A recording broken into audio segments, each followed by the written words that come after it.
In the heart of the vast, sun-drenched savanna, lived a lion named Leo. He wasn't just any lion, he was the undisputed king.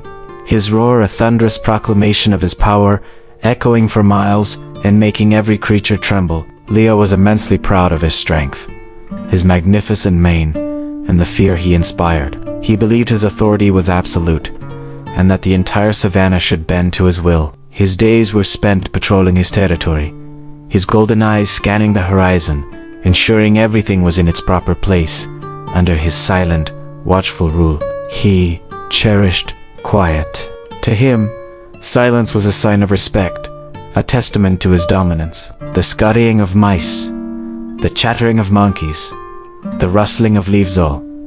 These were interruptions, minor annoyances, in his perfectly ordered kingdom. One morning, a new sound disturbed his peace. It began as a gentle whisper, a soft sigh that danced through the tall grasses. At first, Leo ignored it, dismissing it as a fleeting disturbance. But the whisper grew bolder, turning into a playful whistle that rustled his mane and tickled his ears.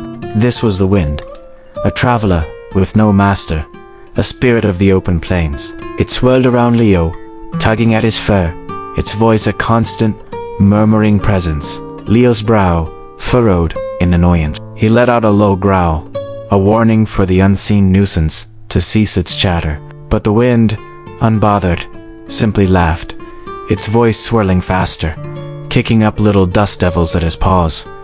The king's patience began to wear thin. This invisible force dared to defy him, to fill his quiet kingdom with its incessant noise. His irritation festered. He couldn't sleep properly. The wind's whistling kept him awake, its ghostly howls weaving through the rocks of his den. During his hunts, its sudden gusts would carry his scent to his prey, scattering the herds before he could even get close. His frustration mounted with each passing day. Silence. He would roar at the top of his lungs, a command that sent birds scattering from the trees and gazelles fleeing in panic. For a fleeting moment, there would be a stunned quiet, the world holding its breath. But then, inevitably, the wind would return, first as a soft caress, then as a boisterous gust, as if mocking his authority. He couldn't see it, he couldn't fight it, and he couldn't command it. This invisible enemy was making him feel powerless, a feeling the mighty king had never known. Determined to restore his peace, Leo sought the advice of Hoot, the old, wise owl who had seen countless seasons come and go. Hoot lived in the ancient baobab tree at the edge of the savanna. Leo found him perched on a high branch, his large, round eyes blinking slowly. "Hoot," the lion began, his voice laced with uncharacteristic desperation. "You must help me. This wind, it will not be quiet. It disrespects my rule and shatters my peace. I am the king. How can I command it to be still?" Hoot listened patiently, his head tilted. When Leo finished his tirade, the owl simply blinked. "Oh, mighty king," he hooted softly. "You cannot command the wind any more than you can command the sun to stop shining, or the moon to stay in the sky. The wind is life. It is change. It is freedom. It does not answer to kings." Leo was taken aback. "Then what am I to do?" he demanded. "Am I to live with this constant noise forever?" Hoot's gaze seemed to pierce right through him. "The noise you fight is not just in the savanna, great Leo. It is also within you. Your anger, your frustration, your pride, they roar louder than any wind. The peace you seek is not in a silent world, but in a silent mind. You cannot silence the wind, but you can learn to listen to it. Perhaps it has a story to tell." Disappointed and confused, Leo left the baobab tree. Listen to it. The idea seemed absurd. The wind was his tormentor, not a storyteller. He was the king. The world should listen to him, not the other way around. He resolved to find his own solution, a way to prove the old owl wrong and reassert his dominance over his environment. Leo decided on a new strategy. If he couldn't command the wind, he would escape it. He journeyed to the furthest corner of his kingdom, to a deep, narrow canyon carved by an ancient river. The rock walls rose high on either side, forming a natural shield. Down in the canyon's depths, the world was still. The wind's boisterous song was reduced to a faint, distant murmur. At last, Leo sighed, the sound echoing in the profound quiet. He settled down, relishing the silence. For a while, it was perfect. He slept soundly, undisturbed. But soon, the silence itself became unsettling. It was a dead, empty quiet. He missed the familiar sounds of his kingdom, the chirping of crickets, the distant call of a jackal, even the rustle of a mouse in the grass. The silence wasn't peaceful. It was lonely, and in that heavy quiet, the thoughts in his own mind grew louder. His pride, his anger, his frustration, they swirled and echoed off the canyon walls, trapping him in a prison of his own making.